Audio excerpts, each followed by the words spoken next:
Il y a quelques années, Giuseppe a été envoyé en prison pour une année complète à la suite d'accusations d'une de ses ex.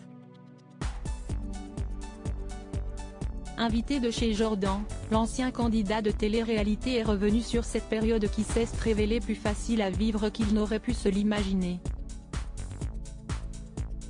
En 2016, Giuseppe de Qui veut épouser mon fils se retrouvait dans une bien mauvaise situation.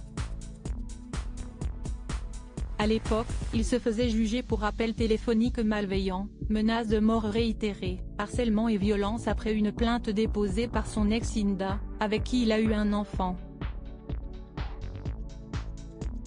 La justice tranchait en faveur de cette dernière et condamnait le fils de Marie-France à 4 000 € de dommages et intérêts mais surtout à 2 ans de prison, dont 1 an ferme.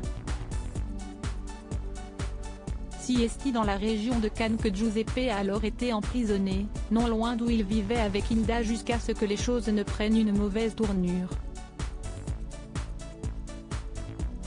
Lors de son passage dans l'émission chez Jordan, Giuseppe a accepté de revenir sur cette période et a même reconnu avoir bel et bien harcelé son ex. D'après lui, il lui aurait en effet passé plus de 700 coups de fil. Quand on s'engueulait et qu'elle me mettait dehors, j'étais à la rue donc j'appelais et j'harcelais, a-t-il avoué. En revanche, l'homme de 52 ans nie en bloc les accusations de violence. Siesti sa copine qui dit ça, jamais de la vie je ne mettrai la main sur la mère de mes enfants. Et sa copine, je ne la connais ni d'Adam ni d'Ève, a-t-il assuré. Giuseppe s'est ensuite épanché sur son expérience en prison qu'il a apparemment très bien vécue. On va se parler franchement, quand vous venez de la région parisienne, Mantes-la-Jolie, Les Mureaux, Saint-Denis, Trappes. À Cannes ce n'est pas le même calibre. On n'a pas les mêmes voyous. Donc ça a été plus facile pour moi de m'adapter, a-t-il expliqué à Jordan de Luxe.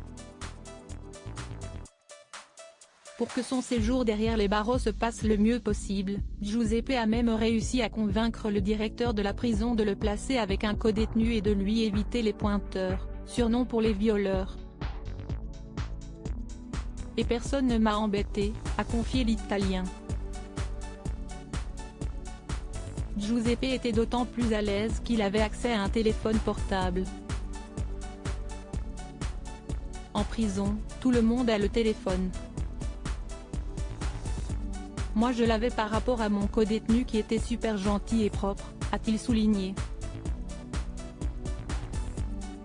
En outre, Giuseppe a fait savoir qu'on peut tout avoir dans les prisons. Marie-France a précisé avoir mis beaucoup d'argent sur le compte de son fils durant son incarcération pour qu'il puisse justement avoir accès à ce qu'il voulait.